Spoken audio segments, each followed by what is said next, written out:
In Milltown, Texas, a woman rides on her horse through lush green fields, leading another one without a rider along, while at the same time, a handsome man records a song, singing and playing his guitar. Now in Los Angeles, former country singer and current rock star Bradley Suttons is at the peak of his career. After recently winning a Grammy, Bradley is being celebrated and interviewed alongside his fiancée, Catherine Mann, on national television. Catherine is a famous movie star who had practically discovered Bradley when she first heard him singing in a bar in Nashville, though she refuses to take credit and praises Bradley's talent for his success. On the other side of the country, Sarah enters her house and sees Bradley on TV, where she hears of his engagement to Catherine Mann for the first time. Sarah, being an old friend of Bradley, feels happy for him. She congratulates him, talking to herself and recalling him by his childhood nickname, Brad Bird. A man named James enters Sarah's house and she greets him politely. James is the president of the local bank. He is here because Sarah has been avoiding his phone calls and emails. As the man tries to get to the point, Sarah tries her mighty best to deflect, but James eventually warns her about the limited time she has to make her mortgage payments. If she doesn't meet the deadline, he will have to sell off her ranch. Sarah tells him that she has been waiting to hear from someone who could fund her ranch and needs more time.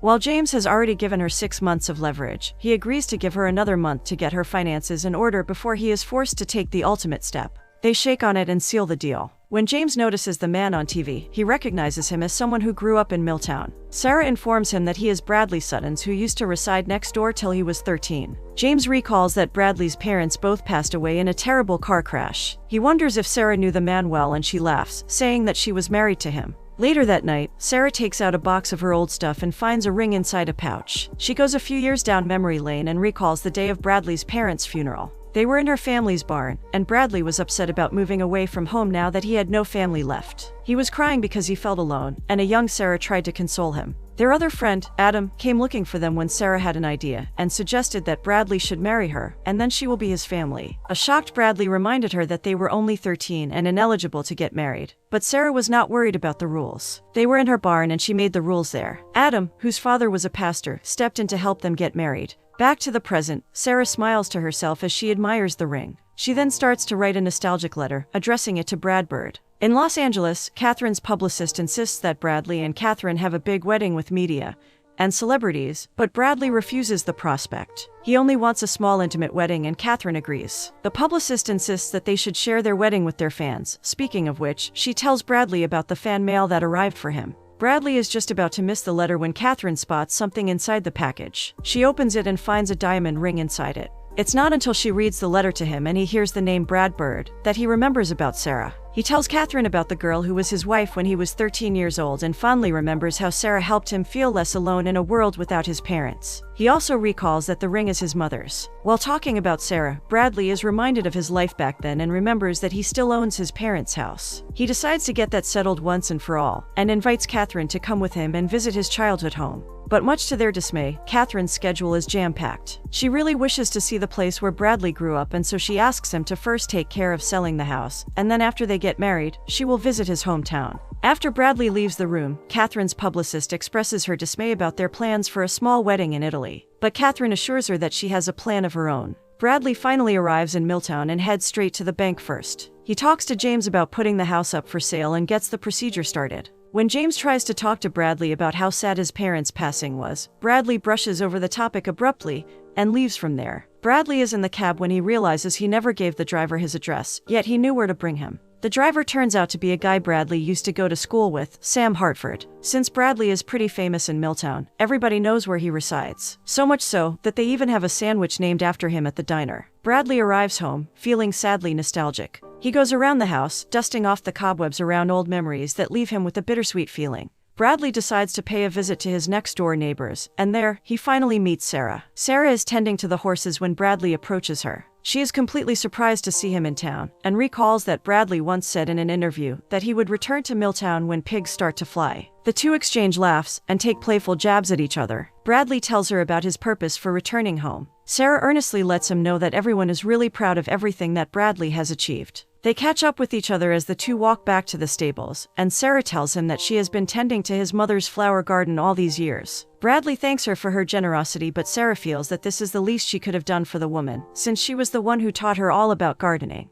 That is how Sarah became the town's flower supplier. Bradley asks about her family still raising race horses, but Sarah informs him that her family moved to Florida years ago, and her ranch is a horse rescue shelter. People give her their old or sick horses and she takes care of them. Bradley wonders, with a little bit of judgment, why Sarah stayed back in Milltown. He asks if she is ever married or has kids, but Sarah never did. She became a vet and then got busy with the ranch, and forgot about ever getting married or having kids. Bradley jokes that he had the right sense to marry her when he did, and Sarah laughs at that. She asks him about Catherine and expresses her desire to meet the woman because she is a fan, but Bradley informs her that he came alone. He only wants to get his work done and leave without any fuss. But that is impossible when Bradley Suttons is in town. Sarah shows confused Bradley the group of people gathered outside his house to see him. She helps the scared man get out of there unnoticed and leads him to her barn, and the two ride away on her horses. It takes him a while, but Bradley finally gets the hang of riding a horse after all these years, and the two jet away from the cameras and crowd. Sarah brings Bradley to their old hangout spot, a fort they built when they were kids. They reminisce about the simpler times when the two of them, along with Adam, made some great memories in this fort. Sarah tells him that is the reason she stayed in town, for the simpler times. Before parting ways for the day, Bradley asks Sarah out to lunch so they could catch up a bit more, but Sarah's got some fences to mend that keep her lunch hours occupied.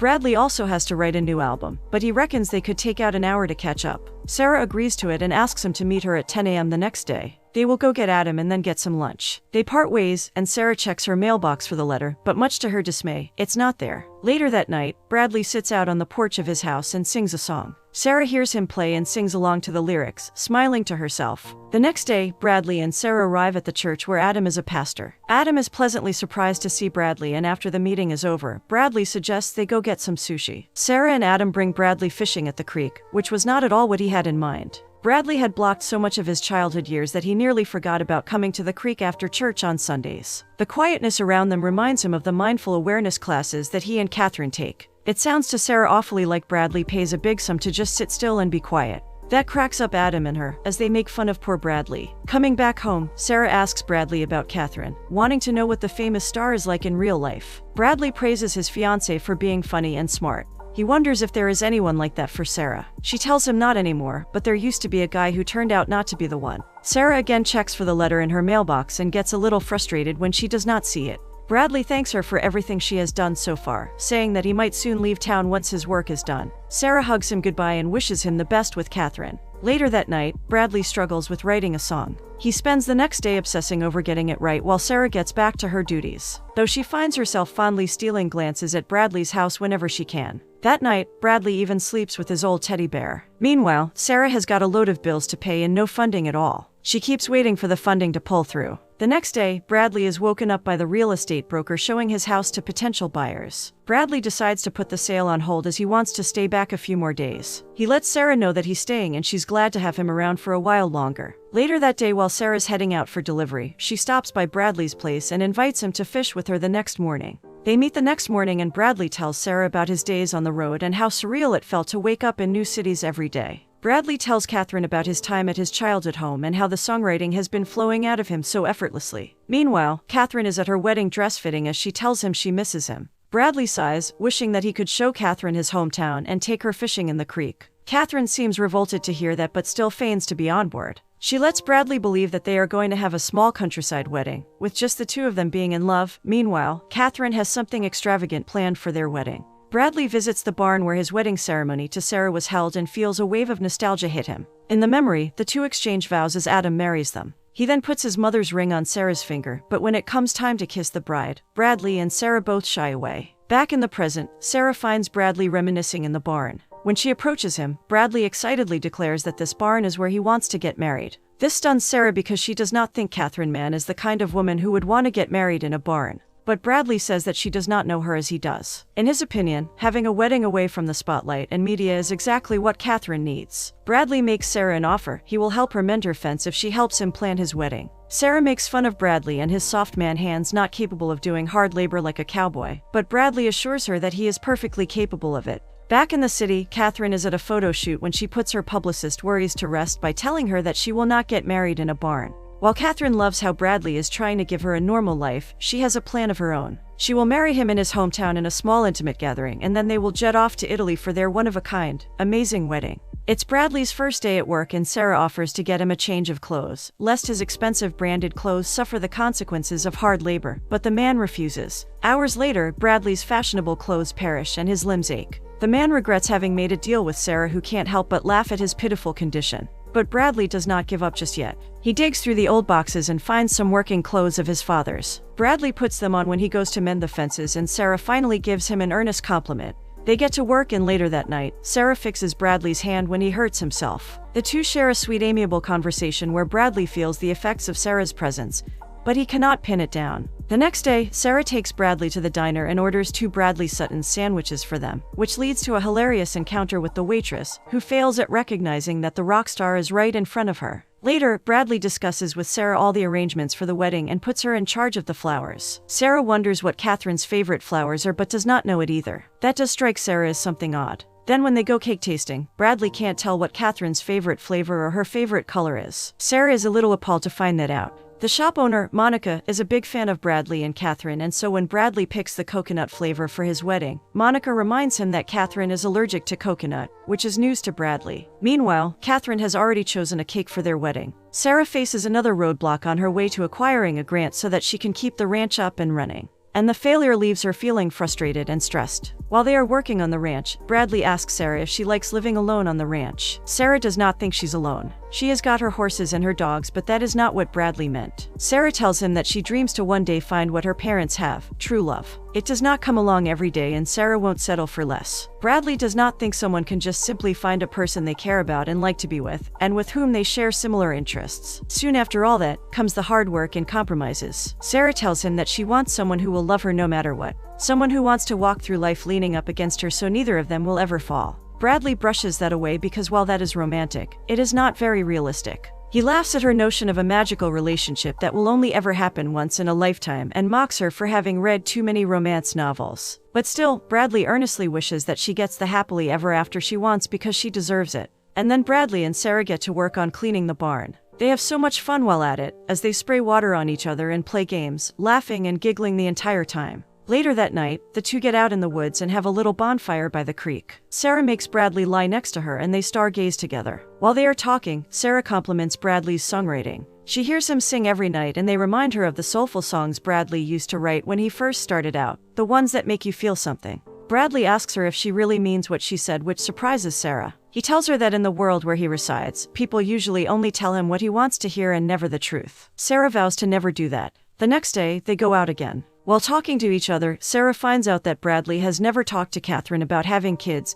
and starting a family together. It surprises her again that Bradley has not even discussed this with Catherine and he's planning their wedding. After getting some ice cream, the two of them head to get Bradley a wedding tux. When Bradley tries on his clothes, he feels like something is missing, and that is when Sarah finds him a cowboy hat to complete his look. Bradley definitely likes that better. The saleswoman approaches Sarah, thinking that she is the bride, and insists that Sarah has to try on her wedding dress as well. Unable to get a word in edgewise, Sarah goes along with her. Soon, she comes out wearing a beautiful wedding dress, looking radiant as ever. She captivates Bradley's attention, and he is wowed by her beauty. He thinks that she looks like a princess. Sarah admires herself in the mirror and falls in love with the dress, deciding that if she ever gets married, that is the dress she will wear. Later, while at church, Bradley captivates the attention of everyone there, and so no one pays heed to anything that Adam says. Sarah takes pity on the guy and makes an announcement, inviting everyone to Bradley's wedding if only they focused on Pastor Adam and his beautiful sermons. While Sarah's strategy gets everyone to focus on Adam, Bradley can't believe that she just invited strangers to his wedding.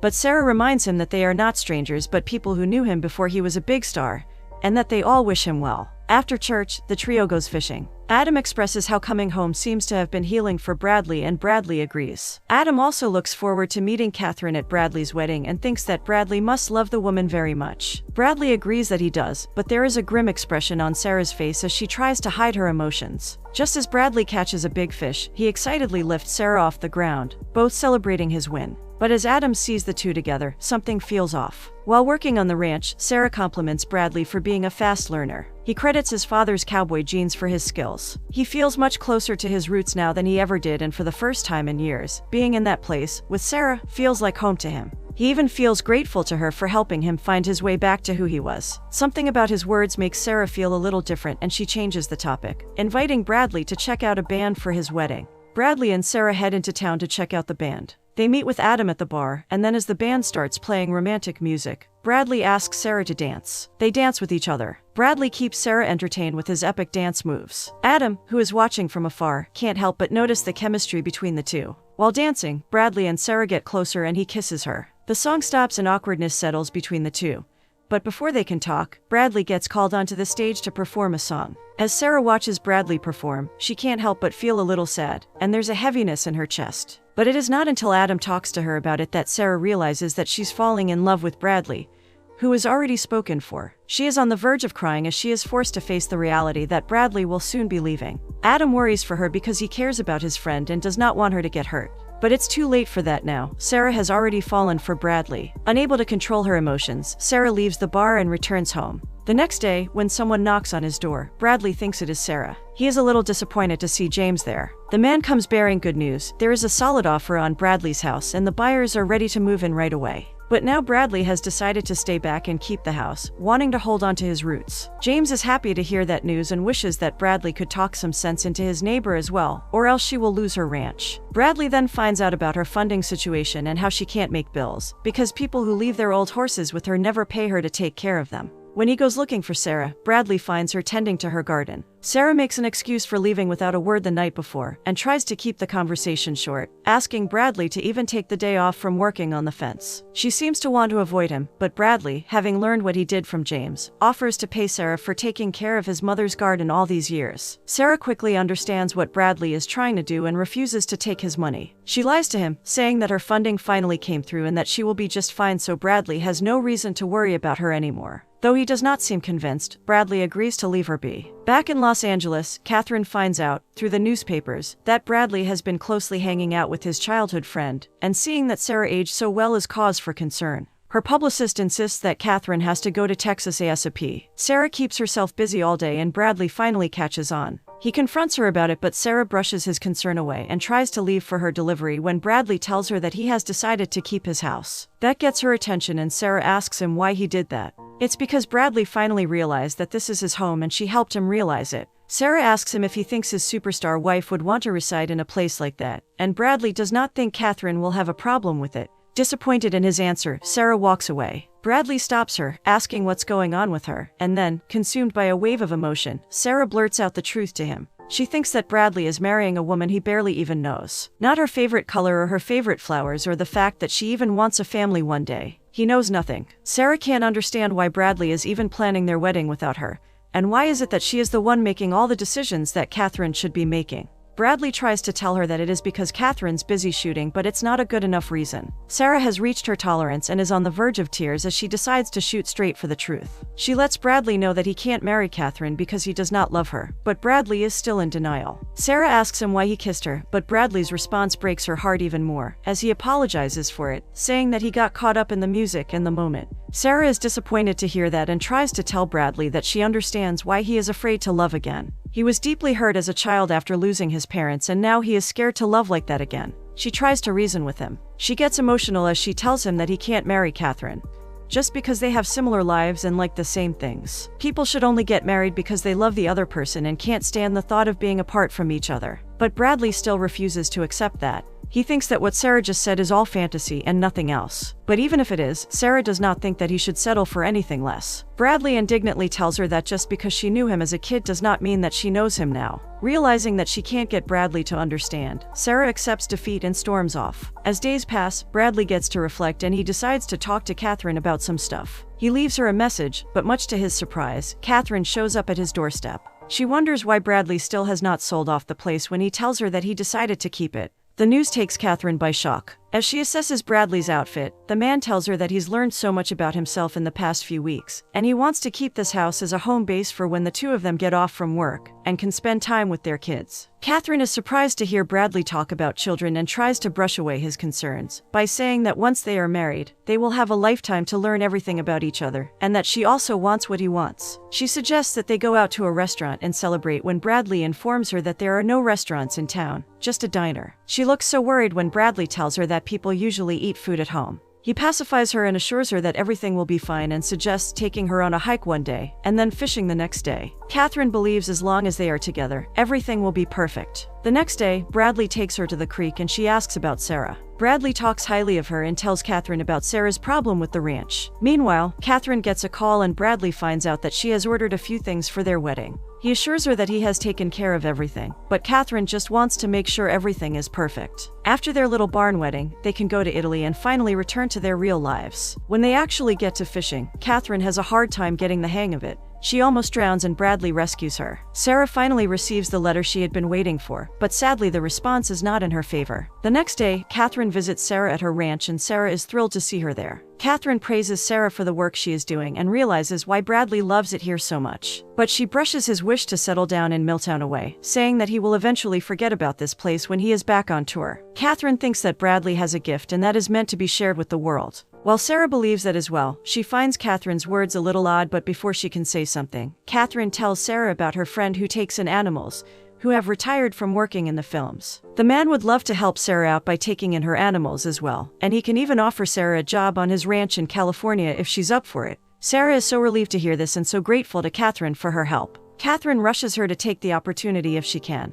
And though Sarah feels a little pressured, she is also grateful for Catherine's generosity. Then, as a token of appreciation for helping Bradley put their wedding together, Catherine gifts Sarah with a flight ticket to California. She has to leave the next morning and will be missing the wedding, but Catherine supposes that is not as important as saving her horses. Sarah agrees with that and thanks her for everything. As Catherine leaves, Sarah asks her what her favorite flowers are and finds out that they're yellow roses. Sarah feels so relieved now that she can save her horses. Bradley calls Adam to meet him in their childhood hangout spot. Bradley wonders, asking his pastor friend, what people look like when they are in love. He wonders how they know that they've found the person they want to spend the rest of their lives with. Adam tells him that when the bride walks down the aisle, there's a certain look in her eyes as she looks at the groom, like she is lost in the moment. That look says it all. Bradley seems unconvinced by that, so Adam asks him the real question, does he love her? And though Bradley says that he does love Catherine, he does not look too convinced, and neither does Adam. But Bradley is still in denial about his true feelings that he cannot recognize. Sarah prepares the yellow roses bouquets for Bradley's wedding.